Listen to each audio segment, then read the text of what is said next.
Welcome to The Explainer. Today, we're kind of acting like neutral cartographers. Our mission? To map out the literal blueprint of one of history's most famous texts, Genesis chapter 2. Now you might be wondering, why dive into this specific text today? Well, regardless of your personal background or beliefs, this narrative has absolutely served as the foundational blueprint for Western storytelling, human psychology, and really, our very understanding of relationships. So we're going to look closely at the architecture of this narrative, examining exactly how it constructs its world, its roles, and its inhabitants, using only the text itself as our guide. Let's get into it. All right, so I want you to picture a completely blank, quiet canvas just before humanity enters the picture. Really lean into the sensory deprivation of this scene for a second. The earth is entirely barren. There's literally no rain, every plant and herb of the field has yet to grow, and crucially, there isn't a single human to till the ground. It's a world in waiting, perfectly still, watered only by the silent, rising mist that covers the face of the ground. Let's kick things off with Section 1, the seventh day and cosmic rest. Now, before we actually get our hands dirty with the physical soil of the earth, the text starts way out in the cosmos. The number 7 here isn't just a random digit, it's foundational to the entire architecture of this text. It marks the exact day when God ended his work of creation. You know what's really fascinating about this? The very first thing established isn't some strict rule for working, but a sacred state of cosmic rest. The heavens and the earth are finished. The day is uniquely blessed and sanctified specifically because it's a day of rest from all creation. In our modern world that, let's be honest, glorifies constant hustle, this ancient text sets this profound rhythm of completion and pause before the granular details of human existence even begin. Moving right along to Section 2, dust and breath, the blueprint of humanity. Okay, so now we zoom way in from that vast, completed cosmos right down to the literal dirt of the earth. Notice the stark transition in the landscape here. We go from a lifeless, uncultivated wasteland to a beautifully prepped canvas. That rising mist we talked about, it's essentially acting as an ancient irrigation system, watering the whole face of the ground. So the environment is now actively prepared and absolutely ready to sustain life. And unlike the first chapter of Genesis, where things are just spoken into existence from afar, the creation of humanity here is incredibly intimate. It's highly tactile. It actually reads a lot like a sculptor working directly with clay. First, God forms man out of the dust of the ground. Second, he breathes into his nostrils the breath of life. And the magnificent result is that man becomes a living soul. It's his beautiful, direct merging of ordinary physical dirt with divine breath. Which brings us to Section 3, mapping the garden, constructing Eden. Notice that incredibly specific directional detail, eastward in Eden.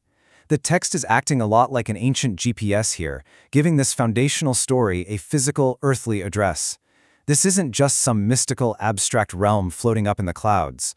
God plants the garden, and there he explicitly places the man he just formed. And look at the center of this address. Among all the trees that were made to grow, trees that were pleasant to look at and good for food, the text intentionally puts two highly specific, uniquely powerful trees right next to each other, the tree of life and the tree of knowledge of good and evil. Placing these two immensely powerful objects dead center in the map is honestly perfect high-stakes foreshadowing. This botanical geography completely sets the stage for everything that follows. So, the level of specific ancient cartography here is actually pretty surprising.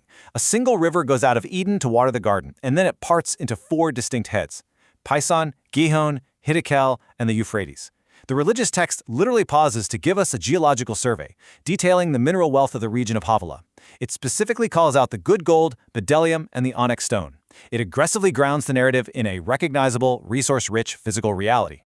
And what exactly is humanity's role in this lush, mapped-out landscape? Well, the man isn't just placed there to wander around aimlessly.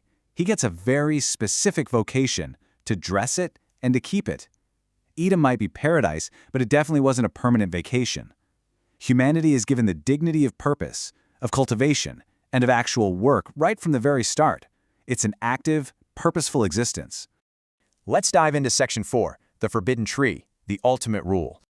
Just take a second to really feel the weight of this single command.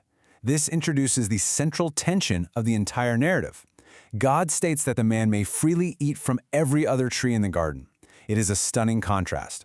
On one hand, you have the radical freedom to consume anything else, and on the other, the absolute, fatal consequence of eating from this one specific tree. To cross this single boundary means certain death. All right, Section 5, The First Companions, The Search for a Partner. Despite the perfect environment, the clear purpose, and that radical freedom we just looked at, the text identifies a critical flaw. God basically declares a problem. It is not good that the man should be alone. And so, this concept of a help-meet is introduced. Now, in its original context, this absolutely doesn't mean a subordinate. It means an equal, a suitable companion. It's the matching puzzle piece required to solve the very first recognized problem in human history: loneliness. So, the search for this companion begins, right? And it starts with the animal kingdom. God forms every beast and fowl out of the ground and brings them to Adam. Adam catalogs everything, naming every living creature, which, by the way, is a massive intellectual undertaking. But as a dating pool, it's a total failure. The text bluntly notes that among all the lions and the birds, none of these creatures actually solve his fundamental isolation. Therefore, the search requires some profound divine intervention. What we read next is effectively the first recorded instance of anesthesia and a surgical procedure. First, God causes a deep sleep to fall upon Adam. He takes one of his ribs, closes up the flesh, and from that rib, he makes a woman and brings her to him.